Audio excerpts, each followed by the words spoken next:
Hello, ladies and gentlemen, and welcome to another episode of Crazy Money. This is your host, Paul Ollinger, but you knew that. Hope you're doing great. It's a great day to be alive. We made it through another week without losing our brains, our minds, our hearts, our souls. Hope you're doing well. Hope your loved ones are doing well. It's going to be a good week. I have an excellent interview with you. I didn't interview you, probably, unless you're Oliver Burkeman, who I did interview. He is the author of The Antidote, Happiness for People Who Can't Stand Positive Thinking, which is the greatest title of all time. He also writes a column for The Guardian called This Column Will Change Your Life, in which he explores psychology and well-being. I can't wait for you to find out more about him if you don't know about him already. His writing is one of those things I didn't know about it, and then I found it, and I read it, and I was like, this guy's awesome. I love this guy. So that's coming up in a minute. Before we get to that, I need to let you know that this week's episode, folks, is brought to you by QuickBooks Online or QuickBooks Self-Employed. If you want 50% off of a great software tool that will simply and efficiently help you keep track of all your revenue and expenses for your small business or your self-employed person that you are, scroll down there past my face and go click on the link in the show notes. Crazy Money earns a small referral fee. That's what it means to be brought to you by. I think these FTC regulations that have to explain what advertising is, it's a little insane. Like, it's one thing if you see Kim Kardashian holding a hard soda or whatever the hell those things are. It's different if I'm reading an ad for accounting software. Wouldn't you think that that's clearly what that is an advertisement? I don't know. Hey, a friend of mine gave me a little crap last week because my introduction was too long. And here's the thing, folks. If you don't like the introduction, your app has a fast forward button on it. Just hit 30 seconds in the future and you'll skip through my rambling, all right? You're not going to hurt my feelings if you do that. I do that on several podcasts. But he made it a little bit hurtful because he said, I don't need to hear about your swim meet. And I thought that was kind of insightful of me to be grateful for a swim meet that was done in a non-traditional way. If you want to hear it, it's in last week's episode. Anyway, I want to tell you about John Whittemore. John Whittemore is a college friend. He's a dentist in Memphis, Tennessee. He's also a badass rock and roll guitarist. At some point, I might have to have him on here to share his story with you because he and I have had offline discussions about the pros and cons of chasing one's artistic dream and the pros and cons of maintaining one's professional stability. John gave me crap about my introduction, so let me tell you a story about John Whittemore from our freshman year of college. John's from Memphis, where Rhodes College is, where I went to college, and freshman year, about 6 of us were invited over to John's parents' house for a Sunday afternoon lasagna party. Well, before we went, we found ourselves strangely and concurrently hungry, very hungry for some reason. All 6 of us got the hungers at the same time. And we went over there to Mrs. Whittemore's house and Mr. Whittemore's house, and we sit down at the table. After some preliminary niceties, we sit down at the table where Mrs. Whittemore begins doling out the delicious, melty cheesed lasagna, and she filled a plate, just a huge dining plate, and she sat it in front of me. And being a good kid that I am, I waited and didn't start eating. And she observed this excellent behavior on my part, and she said, Paul, please go ahead and start eating while it's hot, which I did. And she went on to serve the other 5 fellas and Mr. Whittemore, and she served herself. And before she put the spatula down, she looked over at me and my empty plate and said, hey, Paul, while I'm still serving, can I get you some more since you appear to be done? To this day, when I think of Mrs. Whittemore, I think of the delicious lasagna we had at her house. Her son, unfortunately, didn't inherit the wonderful manners and kindness that she demonstrated to me that day. Anyway, little anecdote from my past. Hope you enjoyed it, folks. Okay, let's talk about Oliver Burkeman. Oliver Burkeman writes a column for The Guardian called This Column Will Change Your Life, in which he explores psychology and well-being. He is also the author of a book called The Antidote, Happiness for People Who Can't Stand Positive Thinking. Now, I wasn't familiar with Oliver's work before I ran across his book. I think I might have been searching for books about happiness in Amazon or something like that, and I stumbled across it. And you know when you have one of those moments where you go, I don't know who this guy is, and I don't know what this book is about, but it's for me. I knew right away that he was speaking to me because I believe I have the kind of balanced approach to optimism and reality that is pretty healthy. I work hard. I plan for the future because I think the future can be better, but I'm not some Pollyanna-ish type person who walks around going, things are great.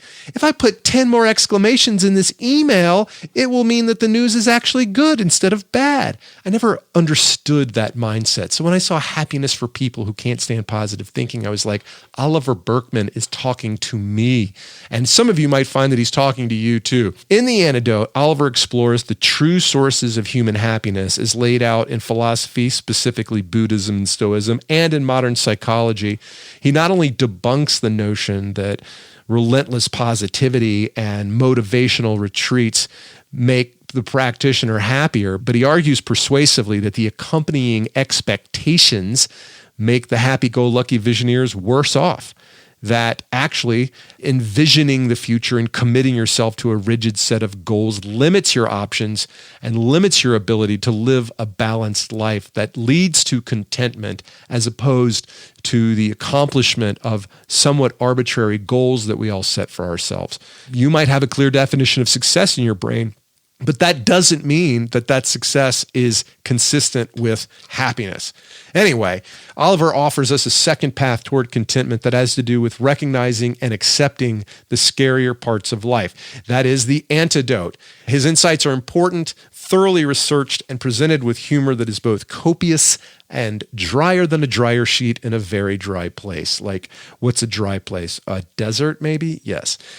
More about Oliver. He is the recipient of the Foreign Press Association's Young Journalist of the Year Award and was on the shortlist for the Orwell Prize. His work has appeared in the New York Times, the Wall Street Journal, Us, Esquire, and Slate. He holds a degree from Christ College, Cambridge, and he spoke to me from Brooklyn, New York, where he is keeping his distance. Ladies and gentlemen, this is Oliver Burkeman. There's a world of difference between really, really strongly preferring that something go a certain way and being in the position of believing that it must go that way.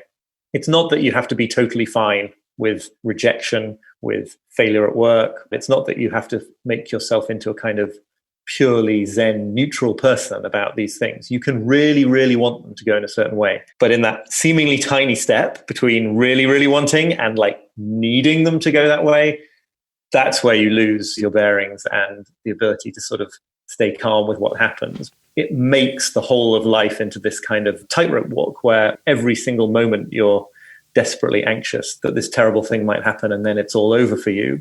And even if those things never happen, that's a terrible way to be. My name is Paul Ollinger. I'm a stand-up comedian with a background in the corporate world. I hit the lottery when I worked at a small company called Facebook. I'm fascinated with money, why we're so obsessed with it, and how it makes us happy or not. Welcome to Crazy Money. Oliver Burkeman, welcome to Crazy Money. Thanks very much for inviting me. Oliver, the title of your book is The Antidote, Happiness for People Who Can't Stand Positive Thinking. And before we dive into the conversation, in the spirit of transparency, I need to know, are you now or have you ever been a practicing curmudgeon? Yeah, I think I'm probably guilty as charged. Partly this is just being British, I think. It's in the water somehow. I think I came at this with a broadly glass half empty mindset. I don't actually think that's the full message of the book by the time I get to the end of it, but it's certainly, yeah, I think it's where I started out. Why did you choose this topic? Well, one level of that answer is just that I was so annoyed by, there's the curmudgeon again, the culture of positive thinking. I'm talking not just about a few kind of high-profile self-help books that are explicit about how allegedly the way to riches and fame and happiness is to force your brain to focus on positive thoughts, but I think a broader cultural phenomenon that sort of says we should all be focusing on the positive, on trying to formulate very specific goals and go after them with full energy and all this kind of, it's a sort of broader thing. And partly I was just annoyed by it, and I'd started to encounter some good research evidence to suggest that it wasn't what it was cracked up to be. It was also just this idea. I've been writing this column for the Guardian newspaper for a number of years at that time, in which I've been sort of testing out various different approaches to the science of happiness and productivity and meaningful life and all the rest of it. And it really did strike me that there was a pattern emerging, which was that anything that was more about learning to get friendlier with negative feelings, learning to embrace uncertainty or insecurity, being willing to contemplate how bad things might get, et cetera, et cetera. Like these were the things that worked and that had some kind of lasting power and that gave you personal resilience, not the ones that were all about trying to force everything to go as perfectly as possible. We'll jump into the counterintuitive findings or recommendations, counterintuitive to many people anyway, but let's start with a counterintuitive question. Is happiness a valid goal? I think writing this book was a step on a journey for me in understanding that actually, no, happiness is not a good way to think about the goal of life. It is a useful goal in life. Partly because true happiness, when it comes, seems to come as a byproduct, right? You're doing other things. You're trying to create useful products or you're trying to build healthy relationships and they end up being causes of happiness. If you really, really zero in on happiness as the goal, I mean, part of my argument in this book is that that is just an invitation to it all backfiring and you ending up way more stressed and anxious than you otherwise would have been. Also because I think that meaning is a far better frame for thinking about this stuff, right? That actually a lot of the things that we are most satisfied to have done in life are things that at the time we had no guarantee would actually make us feel more cheerful on a moment-to-moment basis. But we had an intuition that if we did them, we would experience growth. And I think growth is ultimately what it's all about, but that's often not associated with, feeling chirpy. Let's talk about some of the manifestations of the positivity movement. Let's say that Stoic philosophers Seneca and Epictetus came back to life, and you took them to San Antonio to the Get Motivated rally to hear, among others, positivity speaker, the late Reverend Robert Schuller, who is the motivational author and founder of the Crystal Cathedral. How do you think our Stoic friends would react? Well, it's an interesting question. I wonder what is happening, first of all, to the motivational seminar industry in the coronavirus era. We just got to think our way through this. Right, but you can't even gather in the stadium in the first place to get the tools to do that with. I think that one little piece of the positive thinking idea they would have agreed with and they would have taken seriously, which is that it is, as you know, in Stoicism, a fundamental tenet that distress arises not from events in the world, but from the beliefs that you hold about those events. And a lot of insight arises from really appreciating that distinction, that it's something you are bringing to the situation rather than the sort of changing configuration of matter in the universe that is causing your woes, your anxiety or misery. I think that's the moment where they part company completely, though, right? Because I think that, as I understand Stoicism, a big part of that idea is to say that what you should be doing if you're going to be changing your beliefs in the direction of more peace of mind is bringing them in tune with reality, in tune especially with the reality of what you can control and what you can't control, and realizing that actually what you can control is an extremely small space of things in your own sort of mind and bodily actions, and all the other things to do with the results in the world and whether a certain business venture makes you a multimillionaire or whether a certain relationship works out. These are all things that you can't control. Positive thinking basically, certainly in its most lurid extremes, takes the exact opposite view and says that if you really work on your beliefs, you can influence outcomes in the world in a very, very direct fashion. You can attract money into your life. Any goal in any life domain that you set, you can achieve if you bring enough sort of self-disciplined, relentless focus to imagining that it's going to become true, or in some versions that it already is true. How does that steer us off course? Well, the sort of core of the problem, I think, is just that basic idea of what they call ironic effects of attempted mental control, right? So that if you attempt to, the old parlor game is, if I ask you not to think about a polar bear for 2 minutes. I'm definitely not about thinking the only way to guarantee, right, that polar bears will come into your mind. Or maybe you'll just about manage to sort of force them not to, but it'll be very stressful. You'll be constantly trying to generate as many alternative thoughts as possible. And this sort of extrapolates through, and this is a research-backed insight. It is also my personal experience, but this extrapolates to more complex kinds of mental control, like trying to focus on the positive, right? If you're going to try to focus on the positive or on the idea of extraordinary success in the goals that you've set yourself, the more exclusively you try to do that, the more you are obliged to monitor the contents of your mind for any negative thoughts or thoughts about failure, which you then have to stamp out, and the backfire effect comes in. So you're actually thinking more about those failures. And secondly, it's just a very sort of brittle and stressful way to be. to finish this thought, I mean, the other thing that it does is it tends to actually raise the stakes in the sense of persuading you that it would be an even bigger catastrophe if the things you want to happen were not to happen, which for a lot of people then just leads to sort of paralysis, right? On some level, you should be in the position of not needing certain ambitious plans to work out if you want to give them the best chance to work out. So positive thinking encourages us to think about our thinking and live in the future as opposed to in the present. Yep, and to sort of be at war with reality as it actually is right now, rather than fully accepting it as the sort of necessary starting point of anything. Yeah. Thus, you introduce the negative path, or you introduce the reader to the negative path. What is it, and how does that help?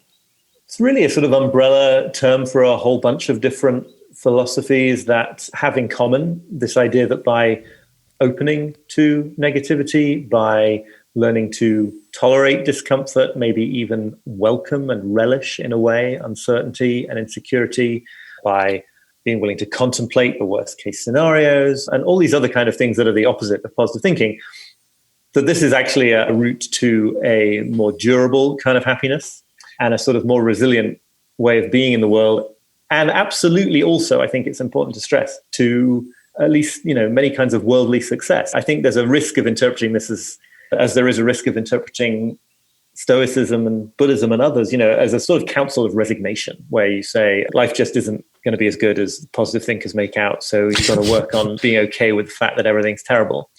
I think there's a role for being okay with the fact that everything's terrible, possibly especially in our current world.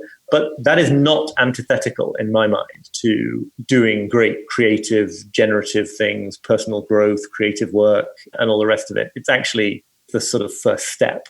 It's being totally clear about where you actually are and what your powers actually might be, not constantly trying to trick yourself into thinking that you can do impossible things, but actually really fully inhabiting the scope of what's possible. So I think it's totally consistent with doing the coolest stuff in the world. As I was reading your description of this, what came to mind was that experience in high school where the guy who tries too hard doesn't get the girl, and the guy who's just okay with himself naturally attracts people to him. And this is applicable, of course, to all genders and sexual orientations. There's my disclaimer right there. But, the person who is okay with himself attracts other people, while the person who is over the top trying to impress others makes himself miserable and lonely. Yeah, I think that's exactly the same dynamic. Part of that is the self-consciousness that comes from trying to sort of control your actions and how you're received instead of just sort of falling into the moment. And part of it, I think, is probably the reaction of other people to the idea that someone's trying to execute a strategy with regards to them. And so, yes, part of that, I think one way that relates to the negative path idea is, in some ways, I think the most fulfilling relationships are those absolutely that can accommodate negativity, that can accommodate people not liking each other at every single moment. I mean, anyone who's in a long-term romantic relationship surely understands that, Nope, no idea what you're talking about. It's not only will there be downs as well as ups, but actually it's a testament to the strength of bond between two people that it's okay for there to be downs as well as ups. I think there's even research, I didn't put this in the book, but I think there is research that couples that kind of express their anger to each other tend to be in healthier relationships. A controlled burn in a forest to avoid the downright forest fire, right? Yeah. No, that's a good metaphor. I think, because the idea, otherwise you get to this situation where and this is something that I think British people, again, are probably quite particularly familiar with, this idea that there must never be confrontation. And that just fuels the notion that it's really, really terribly relationship-endingly bad if there were to be such a confrontation or a disagreement. And I think that applies in all sorts of areas of life, right? It's just much, much more, it's a much stronger position for everyone to be in if they know that the inevitable negatives of life can be contained in what they have, instead of that they are so desperately to be avoided that it would spell the end of the world if they happen. You mentioned a psychotherapist named Albert Ellis who seems very non-conventional and interesting. And he had a phrase that is stuck in my head. It's called masturbation. Tell me about masturbation. I think he enjoyed the shock effect of that and of a lot of the other things that he died a number of years ago now, but I did get to interview him very shortly before that. The idea of masturbation is, loosely speaking, is the idea of, it's also gets related to what gets called shoulding and by some other people these days. The idea that we go through life with the sense that certain things absolutely must be the case for our happiness or peace of mind to be assured. And he would say, that we must behave certain ways, that other people must respond to us in certain ways, and that events in the world in general must unfold in certain ways. And what was so powerful about what he said, which was he sort of developed a form of therapy very clearly in the tradition of Stoicism. There's a world of difference between really, really strongly preferring that something go a certain way and being in the position of believing that it must go that way. It's not that you have to be totally fine with rejection, with failure at work, with anything like that. It's not that you have to make yourself into a kind of purely Zen neutral person about these things. You can really, really want them to go in a certain way. But in that seemingly tiny step between really, really wanting and like needing them to go that way, that's where you lose your bearings and the ability to sort of stay calm with what happens, because it makes the whole of life into this kind of tightrope walk where every single moment you're desperately anxious that this terrible thing might happen and then it's all over for you. And even if those things never happen, that's a terrible way to be. I should say that everything I'm saying here, I just think I basically wrote this book as therapy for my own particular set of neuroses and screw-ups. Let's talk about that. What do you want to get off your chest today, Oliver? Come on, let's make some news. I am less now, but I am that kind of person who sort of I made myself ill with worry about my university examinations that I had to take, for example, again, because I thought that it would be the end of the world if I didn't, excel. And that is really important, I think, to distinguish from really, really wanting to do very well, which is a wonderful and admirable goal to have. Yeah. But there's a line between wanting it and wanting to do good work and abdicating your self-worth to outcomes that are outside of your control. Right. And that raises a very good point. Ellis as well was a big opponent of the idea of self-esteem, not because he thought we should have low self-esteem, but because the whole concept of self-esteem, which I think is in some ways a sort of cousin of the positive thinking movement in self-help, it is this idea that there is an axis of how good a person you are or how good a person you feel yourself to be. And you should be trying to get as high up on that axis as you can. But the problem, I think he would say, is getting into this game in the first place, right? Getting into the idea that you give yourself a global rating. And I think people like Ellis would say, no, you do good things, you do bad things, you have good characteristics and bad characteristics. But the idea that you as an entire self, that you should feel really great and avoid feeling really bad about this single entity is again a recipe for constantly, stressfully trying to keep that level as high as you can, or keep it as high as you can in your kids. And if you can let go of that and just see that you're justified in existing on the world by the mere fact of existing, and then it's a question of trying to do more good things than bad things, there's something very relaxing about and empowering about accepting that and getting out of this sort of global ratings game. At what point in your life did you embrace personally that achievement wasn't the source of that happiness that you were seeking?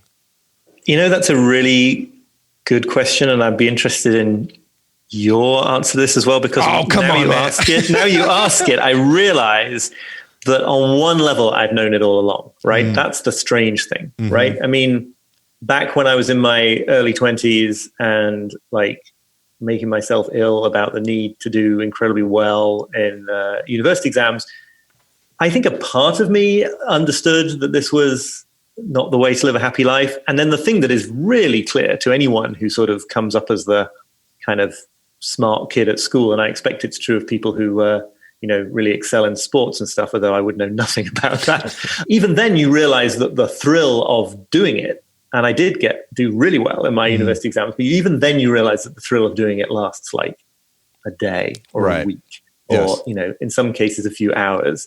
And it's kind of obvious even then that there's something wrong with putting your whole life in the service of these very short moments of feeling on top of the world, because then the next day it's oh no, I've got to really excel in these job interviews or whatever, right? So it's just it just never ends. So I, for a long time, identified my personal identity from going back to high school even was I'm the guy that's going to succeed. I'm going to make money. I'm going to be a success through the definition of, third parties, the world looking at me, and the metrics of you have money, you have a cool job. And my goals were horribly low, actually, my definition of what that looked like. But I got good grades because that's who I was defining myself to be. And I don't have any regrets about studying hard. But at a certain point, once I worked at Facebook, as I've told you, and then I made some money and I had this great outcome. And then I quit my job and I retired and at 42. And for 3 months, I had a killer time. And then at a certain point, I was like, why did I just walk away from the best job on the planet? And my colleagues, who are some of the most fantastic people I could even describe to you, brilliant, fun, hilarious, plenty of stress involved with the job. But that was the moment where I said, oh, this isn't completing me in the way that I thought it would, and thus began the exploration of, I started reading a lot. I learned about the hedonic treadmill, which is all about our ability to habituate to winning the lottery or having our legs blown off. And so that's when I sort of started to dig in the area where my internal map said to dig. And I can't tell you that I walk around in rapturous glee every day, but I'm pretty content with the kind of things I'm trying to do. I take great pleasure in having read your book and think through the thoughts you've presented and the opportunity to sit here and discuss them with you. This is not something I'm doing for money, but I get far more satisfaction out of it than I did when I was being paid gobs and gobs of money. Now, the problem here is I suspect that you maybe have to go through, not everyone's going to get to go through the experiences and that you specifically had, but I think one probably has to go through the psychological process of thinking that these things will save you in order to really understand a little bit more. And I don't feel like I'm at the end of this journey of understanding at all, but you probably have to go through some of that. But that drug can be, it doesn't have to be money. You have a very high status job, as a respected opinion leader at a very well-respected publication. It could be that status. It could be other metrics that people say, maybe that thing is a Pulitzer for you. Maybe that thing is a Nobel Prize for the academic. And all right. And I think in all those cases, you sort of have to shoot for those things and either get them or really completely fail to get them in order to understand that it wasn't the mountain that, made the most sense to climb. I'm just thinking about someone sort of maybe listening to our conversation in their 20s and thinking like, well, can I do an end run around this whole process? Can I go for a life of meaning right from the beginning? And maybe you can, but I kind of feel like I greatly value the period that I spent deludedly thinking otherwise. Sure. You know what I mean? Nor would I say that having no money is any way to live either. When I interviewed Sir Angus Deaton at Princeton, who co-authored the paper that past $75,000, there's no additional happiness than those below. And you could debate what that number is. Certainly in Brooklyn, it's more than it is here in Atlanta, Georgia. But regardless, at a certain point, happiness flattens out in relation to income. So what I was going to say is like living hand to mouth is no great source of joy either. And now you could find a lack of distraction from all the material things in life, but it brings a whole other source of pain that I'm not interested in sharing or advocating either. Right. No, absolutely. Yes. This isn't about specific external world benchmarks. I think it's just that it's to do with the kind of investment, psychological investment that you make in certain kinds of achievement. And yeah, as I say, I think you probably have to go through a period of thinking that, good grades and the career world equivalents of good grades are the be all and end all in order to sort of finally see the hollowness of that vision. But none of that means they're not good things to have and that, they don't provide, these things aren't sources of advantage or privilege. It's just that investing the ultimate meaning of your life in them. I think the person you don't want to be, I suppose, is someone who in the second half of their life, having reached some modicum of success in however that's measured out for you, just sort of keeps plugging away and not quite understanding why it doesn't bring a sense of fulfillment. So I think it can be quite useful to have like a midlife crisis or something, which I guess in a certain way I have had. But anyway, yeah. So you mentioned mountain climbing before, and you talked about the obsession compulsion with goals, and you talk about the climbers on Everest who literally paid with their lives for having overly ambitious goals. Can you talk about summit fever for a minute? Yeah, sure. This is an interpretation of the Everest tragedy that happened in, is it 1996? I'm sorry, I'm not looking at the chapter right now, but the year when, grim records were broken in terms of the numbers of climbers who perished in the ascent of Everest. And the work of a management theorist called Christopher Kay, who's shown quite convincingly, I think, that this kind of slightly mysterious set of horrible deaths, because it didn't seem like obviously huge mistakes of sort of technical mountaineering craft were made, and the weather was not unusually appalling, et cetera, were fundamentally down to this idea of the sort of over pursuit of goals, that once a group of people, an organization, a mountaineering team, has invested in a certain way, in a certain outcome, information that subsequently comes in suggesting that that goal is an unwise one will get kind of adapted and reprocessed as information in favor of the unwise goal. And there's a sort of fairly, I don't need to get into detail, but there's a sort of fairly persuasive case that this was what was happening with some of these teams on the mountain.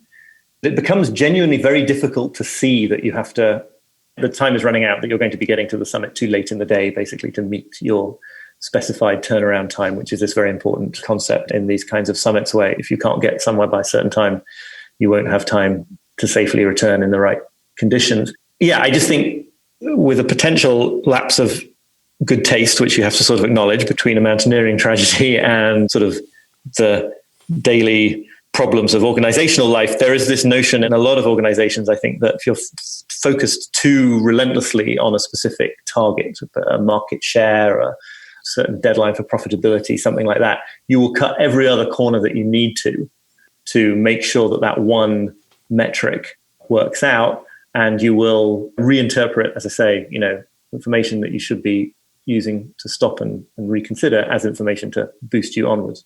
That's the basic idea. So that's a pretty dramatic illustration of what could happen to our personal lives if we obsess with one goal. I want to be a millionaire by the time I'm 30 or 40 or whatever.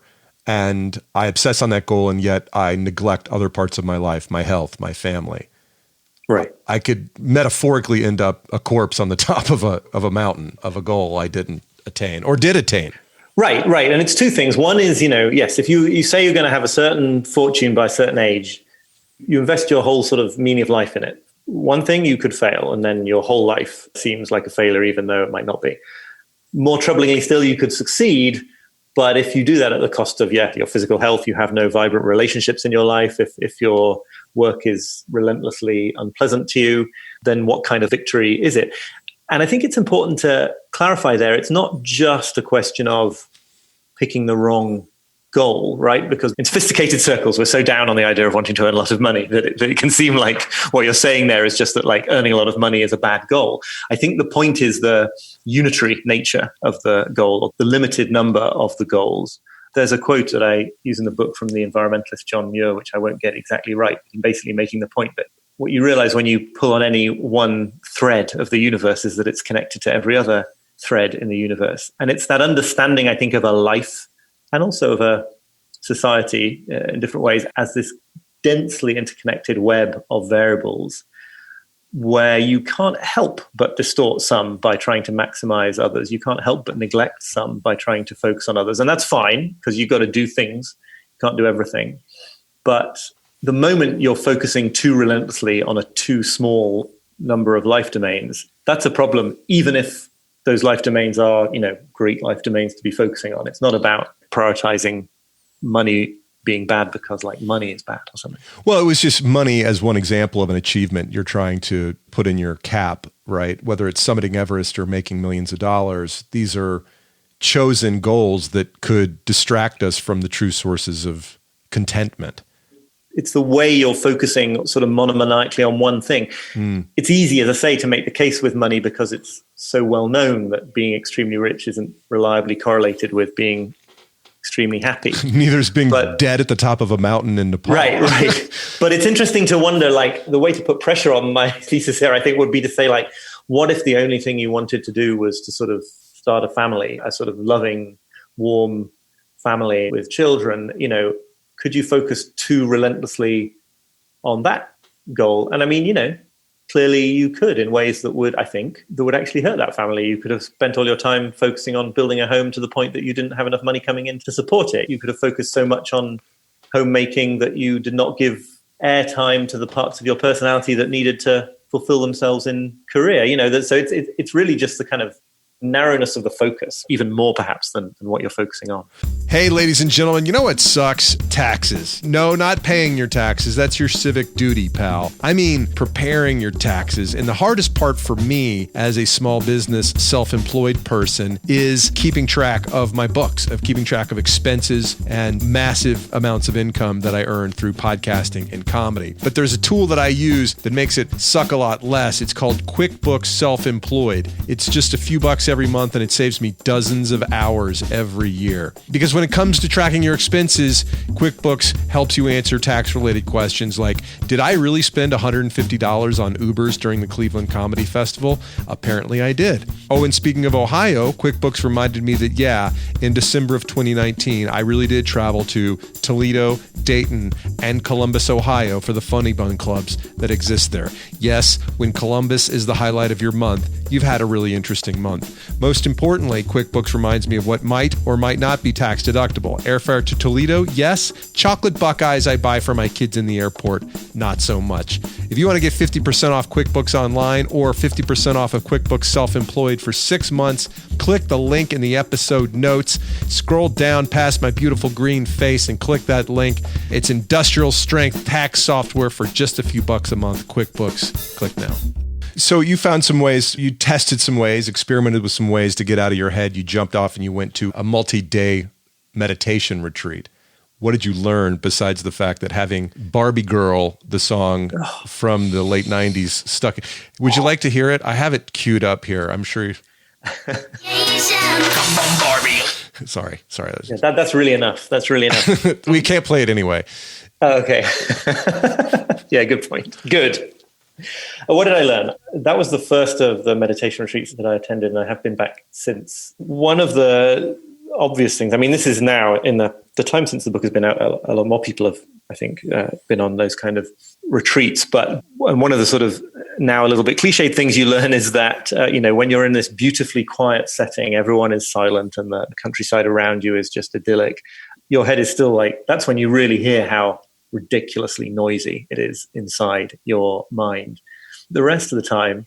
And I think the big insight for me on that first retreat was that you then naturally find yourself trying to quiet the mind, which that's apparently what you're supposed to do. You find yourself using the instructions you're given at the retreat as a tool to kind of flatten and eradicate all this garbage mental activity.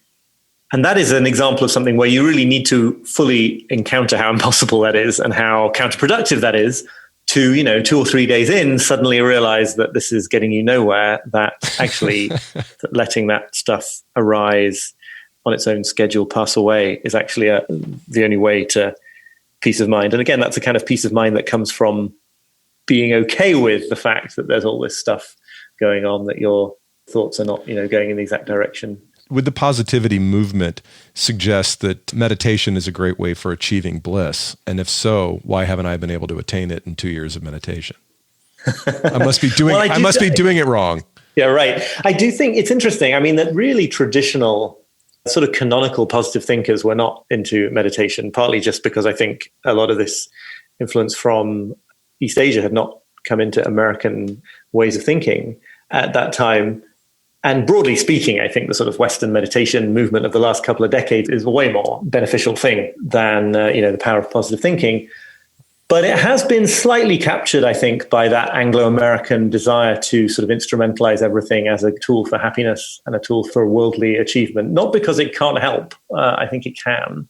But the problem is just that, going about it in that way is really unhelpful, because I still find it quite hard to express this point, but a big part of the sort of original Buddhist ideas behind at least Buddhist meditation, I think, is that you need to try to sort of unhook from your wants and desires, not eradicate them, not be someone who has no desires, but again, to sort of, in the phrase, kind of be non-attached to this mental activity, which is a little bit similar to, as with Albert Ellis, having a strong preference without it being something that must take place in the world for your happiness to be assured.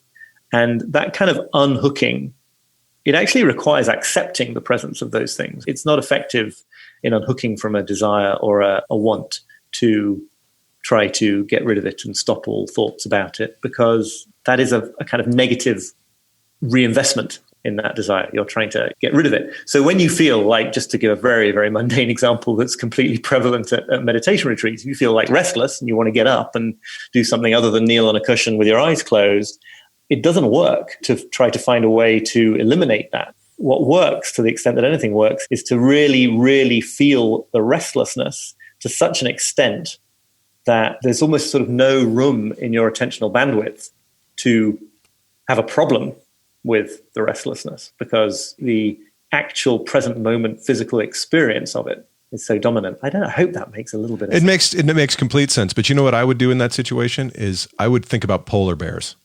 That's what I would. I would distract myself by thinking about, or Barbie girl, absolutely. So it's funny you mentioned, like, how is Buddhism consistent and inconsistent with this Western sense of achievement? Can I be a Buddhist, or can I practice meditation and still be motivated?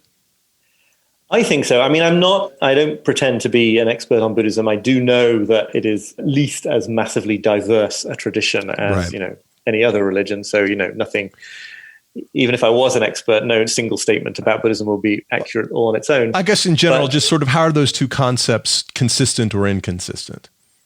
Non-attachment and motivation. Maybe it works best if I speak from a personal place of having a sort of faltering but real meditation practice and still having plenty of kind of ambitions for achievement. Again, I think that it can be very motivating. To be in that non-attached place is actually very motivating in a kind of a deeper way, because it means that whatever's in you that is trying to get out in the form of creative work or anything else is less impeded by this mental structure of needing certain things to work. Part of the Buddhist tradition has always been about improving your concentration on your chosen task. And that has, I think, really obvious and straightforward benefits for doing anything. If you meditate for 10 minutes in the morning, you are going to be a little bit better at not going onto Twitter, if that's part of your goal for the day. Or at least you'll be less of an asshole at work. Right. Yes, exactly. I do think there is this persistent worry. Robert Wright, in his excellent book, Why Buddhism is True, writes a little bit about this. There's this persistent worry in the West of, like, if I really achieve full enlightenment, like, what will be the motivation to do anything? And he has a whole sort of very interesting argument for why that might be misunderstood. But the very simple first point is just like, why don't you cross that bridge when you come to it, right? I mean, I haven't achieved it. So we should go on. Sorry. Most Americans would prefer that you gamify meditation, right? So that's what's so funny about these apps. And I do use an app to meditate with, but it's like, you've achieved this. And it's like, what the fuck does that mean? I mean, like, isn't that exactly what we're not? They're like, after you finish your session, share this inspirational quote with your social media. Right. Yes, that's not what we're supposed to be doing here. You're supposed to keep me off of social media, for God's sake. Yeah, right. Well, exactly. That's the trap they're in, I guess. All save a very few extremely dedicated meditation practitioners who have probably worked out their own answers to this anyway, don't need to worry that their meditation is about to do something bad to their worldly motivation. It's going to oil the wheels if it does anything. It's going to make life go a little bit more smoothly and improve your concentration and focus. I do think it's worth saying that that's not like, I think if you go about it with that one overarching intent, that's when you fall into the backfiring effect, because you sit down on the cushion and you're like, okay, I've got to make sure this goes a certain way, because otherwise I might not reach my financial goals for the quarter or something. Right. To get the mental equivalent of six-pack abs. That's what we all want. That's right. So death comes up a lot in your book, Fear of Death. And with some interesting things, the connection between the ego and accomplishment and death are very interesting. And you say that making a killing, a financial killing, often has less to do with economic need or political reality than with the need for assuring ourselves we have achieved something of lasting worth. Were those your words, by the way? I think they're my words. The person whose ideas I'm writing about at that point is Ernest Becker. Yeah, you're talking about Becker in his book, The Denial of Death. And by the way, because I read your book, now there's 5 more books that I have to read because... But that's one of the fun things about doing this. So the suggestion being is that all this accomplishment we long after is just to prove to ourselves that some part of us will remain after we're dead and gone. Right. Becker had this kind of grand theory of death denial, that it wasn't just a thing that, denying the reality of our mortality wasn't just something that comes up, when we confront death in our lives or in the news headlines or something like that, but that it completely structured kind of everything, that we were engaged all the time in what he called immortality projects, attempts to spare ourselves from the inevitability of bodily death by trying to achieve kind of symbolic immortality. And the interesting thing about his argument here was that he felt that this accounted for a lot of good things as well as a lot of bad things, right? So yes, people launch territorial wars because they somehow feel that if they reshape the continent on which they're a leader, it'll outlast them.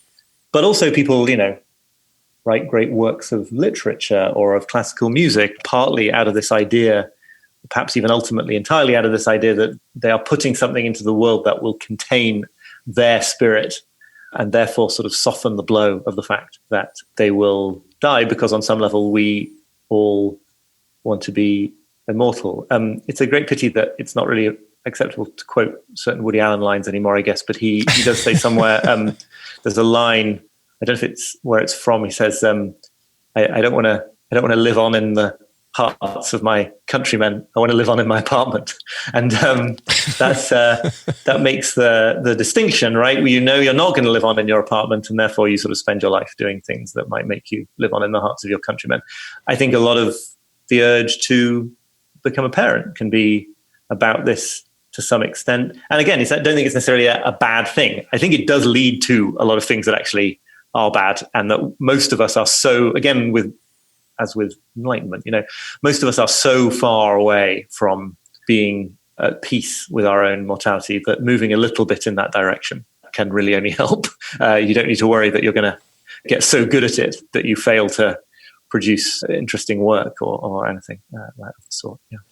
These concepts you weave them all together really neatly. And you asked Eckhart Tolle, who also had the chance to interview, you asked him what kept most people from being happy. And he said, a total absence of awareness, except for the thoughts that are continuously passing through your mind. It is the state of being so identified with the voices in your head that you are the voices in your head. How does that square with Descartes and cogito ergo sum? Oh, great question that causes me to have to reorder the parts of, yes, okay. I'm just doing some mental work to connect those back to each other. I think that cogito ergo sum, I think therefore I am, is this sort of starting point of modern Western philosophy. It's Descartes' insight that if you sort of systematically set about trying to query every bit of reality, how do I know that I'm sitting in this room? How do I know that I'm talking to you? How do I know that there's a pandemic raging outside as we speak? In principle, all of those things could be deceptions. I could be a brain in a vat, and these could all be simulations. The one thing that can't be doubted is that I am experiencing them. And so Descartes said, I exist. Maybe nothing else exists. Maybe even my body is part of the illusion, but my mind, my sort of conscious self, that exists. And even at the time that he said it, there were people pointing out there was actually a sort of bit of an error in this, which was that it doesn't really show that a conscious self cannot be doubted. It shows that the sort of act of thinking and of being aware cannot be doubted. The Buddhist insight would be that a lot of what we think of as our own coherent self is kind of a bundle of beliefs and perspectives and thoughts, and that you can in some sense see through that and get to this place where all you can really say is that awareness is happening. Anyway, to fast forward to Eckhart Tolle, I think that the interesting point here is that the voices in our heads with which we are identified most of the time, as he puts it, it's possible to sort of step back from that to a position of witnessing those voices, of asking, what is the space in which those voices arise? He suggests, if you just wait and watch for your next thought to arise, like you're a cat watching a mouse hole. It's an interesting exercise because as soon as a thought does arise, you see that your conscious awareness is something bigger and wider or deeper than the thought itself, because the thought arose in that space.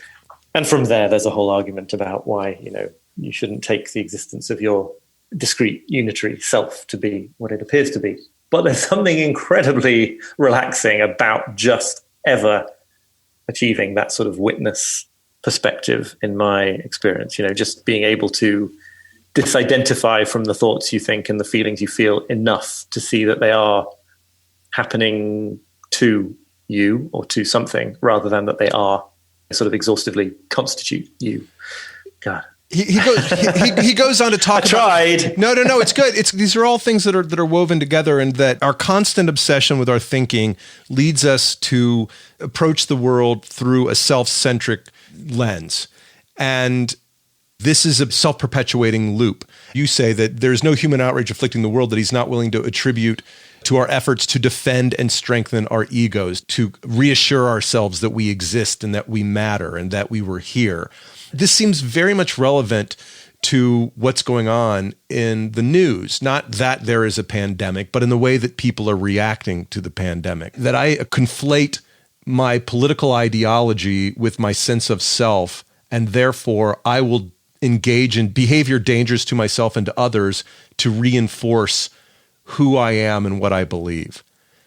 Right. Wouldn't the world be so much better if we could just get people to break out? And I'm not taking a side. I mean, I know where I stand. You probably know where I stand on this. But like, if we could get people to break out of their own ideologies as their self-identities and just see themselves as a more connected part of the world, we would all be happier, wouldn't we? Individually and collectively. No, yes, I think so. And I think the really key part to understand in that, it's a really good point, is that, the ego reinforcement motivation often does get expressed as, what's being called tribalism, right? So it often is about belonging in one very specific sense, which is like feeling that you are a member of the in-group, feeling that you are getting one up on or winding up the other side. One of the things that's really extraordinary, I think people have lost track of a bit how extraordinary it is how much of our current politics is basically to do with the motivation of wanting to enrage and wind up the other side, rather than, in another sense, wanting to just like aggrandize your own side. It's this idea of negative partisanship that, it becomes very, very motivating to do certain things to quote the meme, to own the libs or whatever it is. But that these effects actually, none of us can necessarily declare ourselves immune from them, right? I think that there Absolutely. there's a lot that goes on, just to take American politics at the moment, there's a lot that goes on both sides, which is to do with really sticking it to the other side, whether or not that is actually the best way to get people not to vote for that side that you dislike at the next election or whatever it might be. It's become collectivized through kind of the fact that it happens on social media and it's to do with wanting to belong to a tribe. But it is ultimately, yes, this exact same thing, I think, of wanting to really firm up your own sense of having a secure ego who is in with the people who like you and who you like. And this absolutely get to this point where the feeling of safety that engenders will cause you to do things that on any objective assessment make you and everyone else less safe. Yeah. In just a couple minutes we have left, I'd like to kind of leave us on something a little bit more uplifting, and perhaps you can offer us some prescriptive ways as to how to follow this advice. But let's talk about the words of theologian Thomas Merton. The more you try to avoid suffering, the more you suffer, because the smaller and more significant things begin to torture you. What does that mean to you? Well, I think a good analogy for this is being a kind of a neat freak at home. I think it's a good analogy because I am that kind of person. And it crops up in certain expressions of kind of minimalism these days as well, right?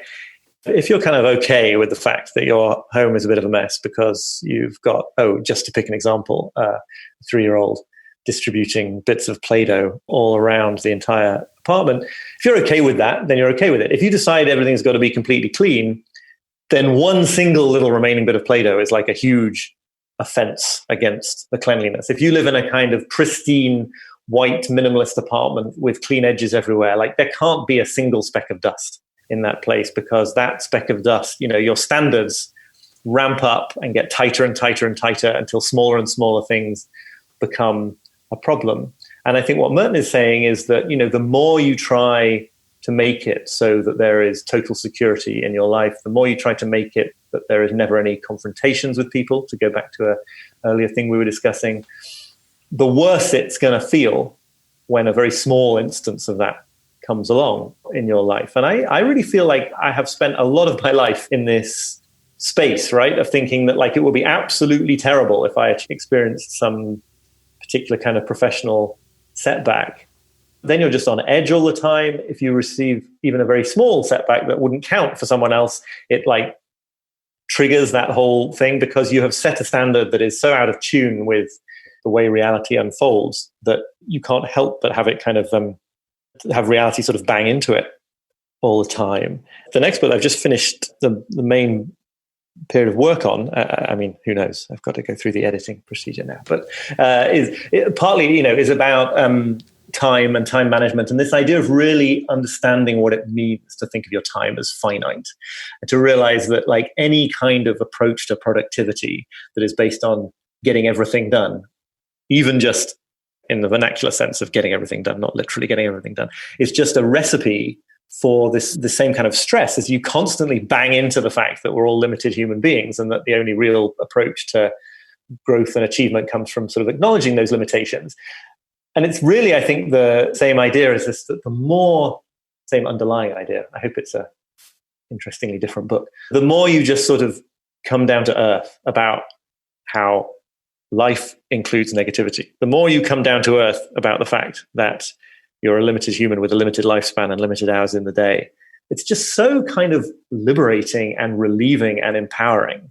I feel like the thing I'm constantly trying to say about all this stuff is that like, it isn't about despair and resignation and like giving up on living an amazing life. It's like, it's totally the first step towards it because it is this kind of total kind of exhalation of acknowledging that reality really is how it is. And that's where you start. And that's where you get stuck in to building a good life instead of this terrible, brittle, constant attempt to reaffirm your inaccurate beliefs about what's going on.